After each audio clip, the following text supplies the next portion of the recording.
मैं बैठ जाऊं, बैठ के बोलूं? यार माइक से तो चलाएं, सौरभ भारद्वाज के बिगड़े बोल वही चलाना, बाकी फिर रील बर्बाद करते रहते हैं। अगर वो वाले कैमरे होते तो रील भी बर्बाद नहीं करते, तो इनके पैसे लगते हैं। अब इनके पैसे लगते नहीं है, ये उसको रिकॉर्ड कर लेते हैं, उसके बाद दोबारा रिकॉर्ड कर लेते हैं। तो दोस्तों आपको याद होगा, हम सब ने सुना है कंस जिस तरह से हर जगह क्रूरता दिखा रहा था, तो कंस से प्रजा बड़ी दुखी थी, धरती के लोग दुखी थे और लोग सोच रहे थे कि कंस का वध करने भगवान आएंगे। पाप बढ़ गया था, तो आकाशवाणी हुई कि तुम्हारी अपनी बहन का 8वां पुत्र तुम्हारा वध करेगा। तो कंस को पता चल गया कि अब वध हो सकता है और मेरी बहन की संतान ही मेरा वध करेगी। तो कंस घबरा गया, नींद आनी बंद हो गई। तो कंस ने कहा कि इतना हिसाब किताब कौन रखेगा कि पहला कौन सा, दूसरा कौन सा, तीसरा कौन सा, तो जो हो उसको मारते चलो, क्योंकि कंस डरा हुआ था। अब हमारी सरकार भी डरी हुई है। हमारी सरकार को पता चल गया है कि सरकार का अंत किसी ना किसी आंदोलन से होने वाला है, होगा। जैसे पुरानी सरकार का अंत एक आंदोलन से हुआ था, ऐसे इस सरकार का अंत एक आंदोलन से निश्चित है, ये सबको पता चल रहा है। तो जो कंस जैसी सरकार है वो डरी हुई है और वो कहती है कोई भी पुत्री देवकी की ना बचे, कोई गुंजाइश ही ना बचे कि कोई मेरा वध कर दे। तो यहां पे अगर उत्तराखंड में कोई आंदोलन शुरू होता है तो सरकार घबरा जाती है, कहते कहीं यही आंदोलन हमें ना ले डूबे। कहीं लद्दाख में आंदोलन होता है तो प्रधानमंत्री घबरा जाते हैं, कहीं यही आंदोलन ना ले डूबे। ये यूआर का आंदोलन अगर मुंडका के पास होता है, प्रधानमंत्री घबरा जाते हैं, कहीं मुंडका वाले ही ना ले डूबे। इतना डर है। और आज आंदोलन हर जगह शुरू हो गए। उत्तराखंड में आंदोलन चला, मणिपुर में आंदोलन चला, नॉर्थ ईस्ट में आंदोलन चल रहा है, लद्दाख में आंदोलन चल रहा है। और हमारे ऑफिस के बाहर तो पूरे वक्त पुलिस रहती है कि कब यहां आंदोलन शुरू हो जाए। आज हम भगत सिंह जी का जन्मदिन मना रहे हैं, पुलिस खड़ी हुई है। सोनम वांगचुक वहां पे गिरफ्तार हुए, लद्दाख में। कांग्रेस के दफ्तर के बाहर पुलिस खड़ी हुई नहीं हुई। बीजेपी के दफ्तर के बाहर पुलिस आई नहीं आई। सोनम वांगचुक वहां गिरफ्तार हुए, पुलिस हमारे दफ्तर के बाहर खड़ी हो गई, क्योंकि कह रहे हैं कि यहां भी कोई देवकी का पुत्र आ सकता है, यहां भी कोई आंदोलन खड़ा हो सकता है। समस्या कंस की है, कंस को नींद नहीं आ रही है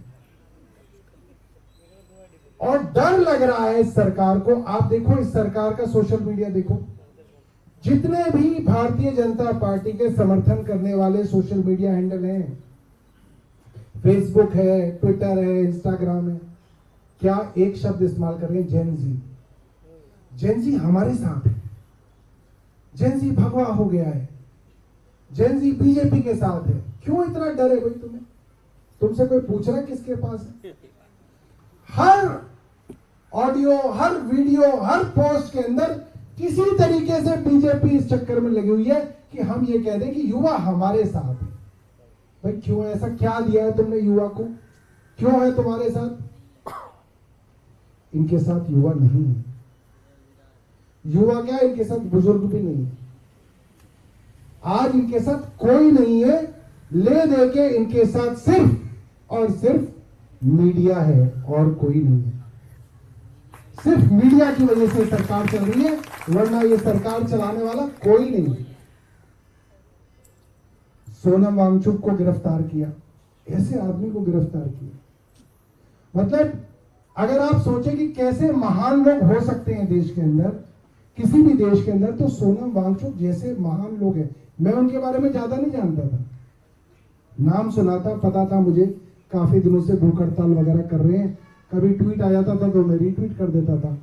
मगर जब से लद्दाख में आंदोलन हुआ, उनको गिरफ्तार करने की चर्चा शुरू हुई, तो मैंने उनके बारे में पढ़ा और मैंने कहा कि कितने महान आदमी हैं, इतना पढ़ा लिखा काबिल आदमी, जिससे पता नहीं किस किस चीज की इन्वेंशन की, नए नए आविष्कार किए, जिसको दुनिया भर के सैकड़ों अवार्ड मिले हुए हैं, सारी दुनिया के अंदर अलग अलग जगह मैग्सेसे अवार्ड मिला हुआ है।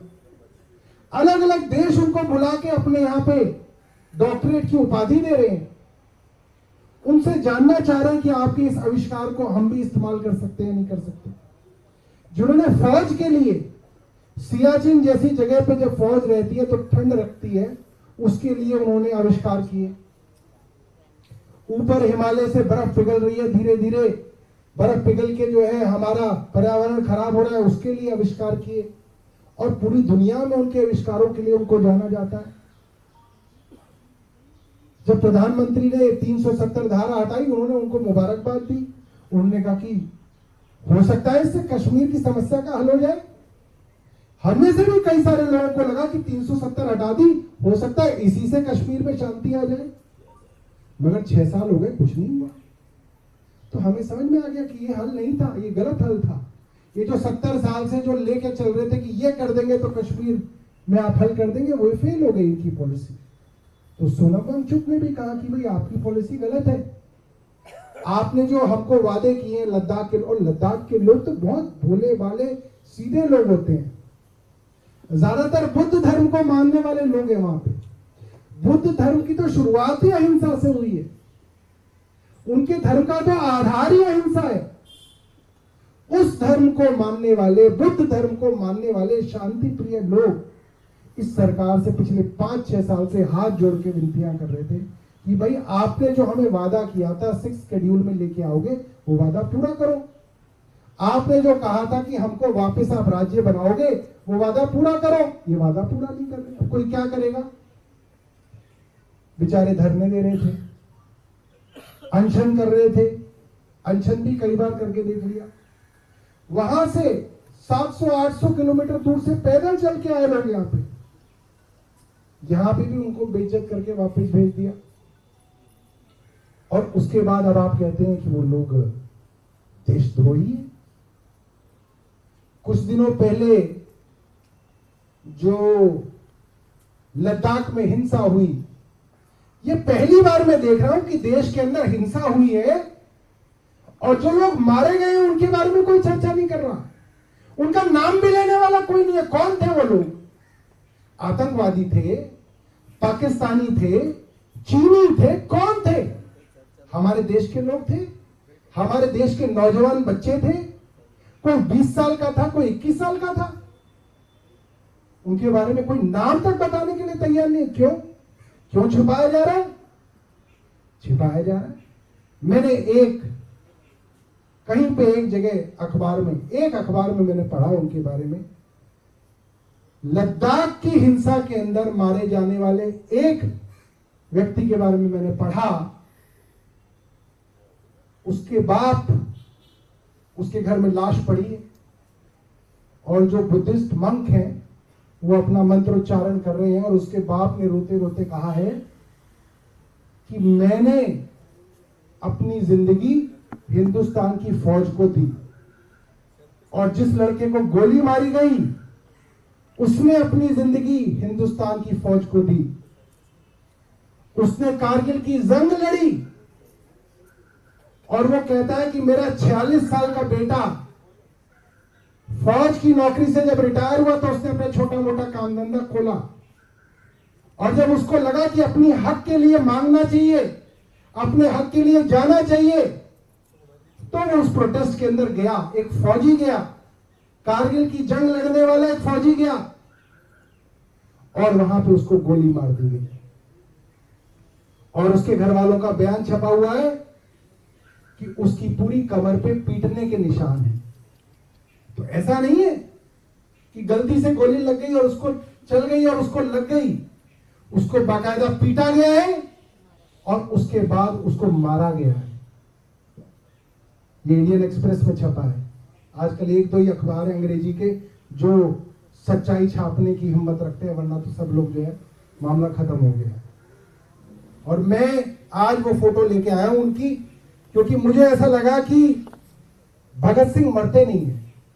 भगत सिंह तो हर साल हिंदुस्तान में पैदा होते हैं, मगर ये भगत सिंह जो है इसको हमारे हिंदुस्तान की सरकार ने इसकी हत्या की है। देखिए, आपको दिख रहा है इनमें भगत सिंह।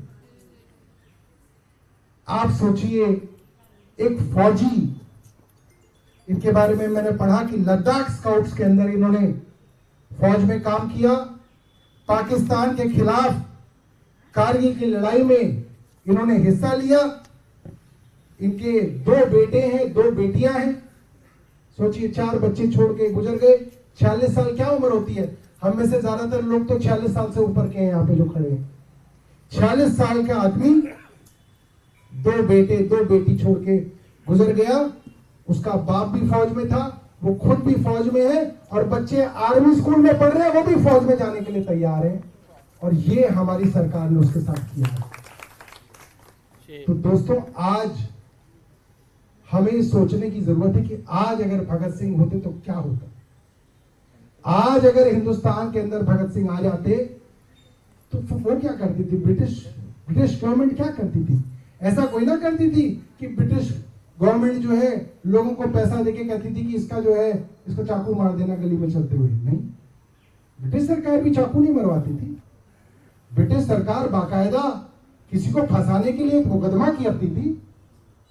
उस मुकदमे को अखबार में छपवाया जाता था कि जी भगत सिंह, राजगुरु, सुखदेव के ऊपर फला फला के मर्डर के ऊपर चार्जेस लगे हैं, फला फला की लूट के चार्जेस लगे हैं, और हम जो है एक सरकार है जो कानून के हिसाब से चलेगी, इसलिए भगत सिंह, राजगुरु, सुखदेव के ऊपर मुकदमा चलाया जाए। और मुकदमे के अंदर बाकायदा वकील होते थे, इधर भी वकील होते थे, उधर भी वकील होते थे। सरकार उनकी थी, जज उनका था, तंत्र उनका था, मीडिया उनका था, सब कुछ उनका था। तो वो तो अपने हिसाब से फांसी की सजा कानूनी देते थे।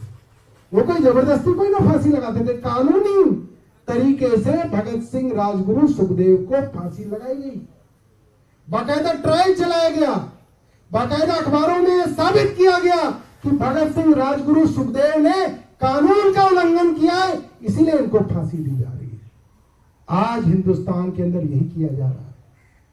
सोनम वांगचुक को पैसे देके चाकू मरवाया जा सकता था, मगर सरकार वो नहीं करेगी। सरकार वो करेगी जो अंग्रेजों की सरकार करती है। क्या करती है? झूठे मुकदमे लाए जाएंगे, झूठा ट्रायल चलाया जाएगा, अखबारों के अंदर झूठी खबरें छापी जाएंगी और कहा जाएगा ये देशद्रोही है, इसीलिए इसको जेल में रखा गया है। आज मुझे लगता है ये जो जेल में भेजने का सिलसिला है वो इसलिए है ताकि हम इन जैसे लोगों को भूल जाएं, मगर हम लोग भूलेंगे नहीं कि सोनम वांगचुक 2 दिन से जेल में है आज, और हमारे महराज मलिक भाई आज 13 दिन से जेल में है। तो मैं आप सब लोगों को निवेदन करूंगा कि ये सरकार ये समझती है कि जिसको जेल में डाल देंगे उसको लोग भूल जाएंगे, और लोग भूल जाएंगे तो उसके नाम के आंदोलन होने बंद हो जाएंगे। वो जिस चीज के लिए लड़ाई लड़ रहे हैं वो लड़ाई होनी बंद हो जाएगी।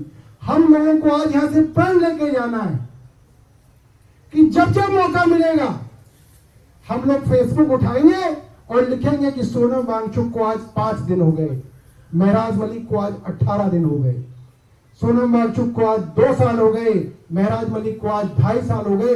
हम रोज लिखेंगे, ट्विटर पे लिखेंगे, फेसबुक पे लिखेंगे, व्हाट्सएप पे लिखेंगे, वीडियो डाल के डालेंगे, ताकि ये सरकार ये समझ ले कि लोग भूलेंगे नहीं।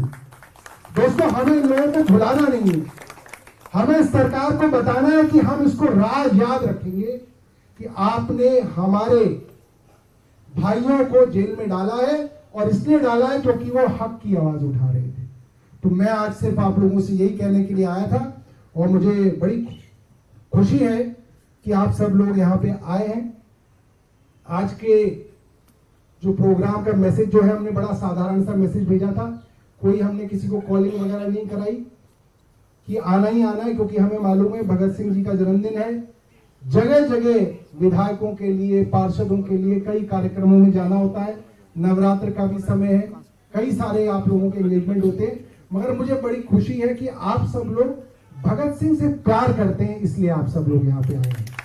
मैं देख रहा हूँ पीछे हमारे कई पार्षद साथी जो है खड़े हुए हैं, कई लोग हैं जो खड़े हुए हैं, उनके लिए कुर्सियां नहीं है हमारे पास। कई हमारे पूर्व विधायक साथी, पूर्व पार्षद साथी खड़े हुए हैं, डिस्ट्रिक्ट इंचार्ज हमारे कई खड़े हुए हैं, हमारे संगठन मंत्री बिना कुर्सी के खड़े हुए हैं। और मैं सलाम करता हूं सब लोगों को कि आप सब लोग यहाँ पे आए, क्योंकि आपके दिल में कहीं ना कहीं भगत सिंह जिंदा है, और उस भगत सिंह को हम लोगों को मरने नहीं देना है।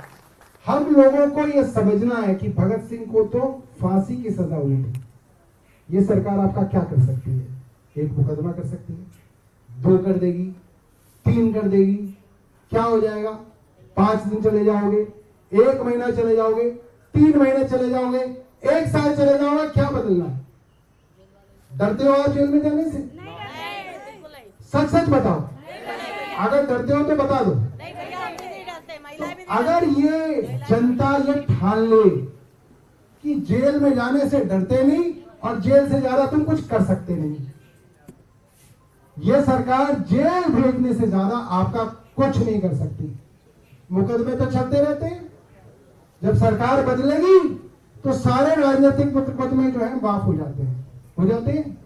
तो मुकदमों से नहीं डरना, राजनीतिक मुकदमों से, और जेल जाने से नहीं डरना। और अपने सब लोगों को बताना है, अगर आप अपने मन से जेल जाने के डर को हटा देंगे तो इस तरीके की सरकारें ज्यादा दिन नहीं टिकेंगी। बहुत बहुत धन्यवाद। बहुत बहुत धन्यवाद सौरभ भाई।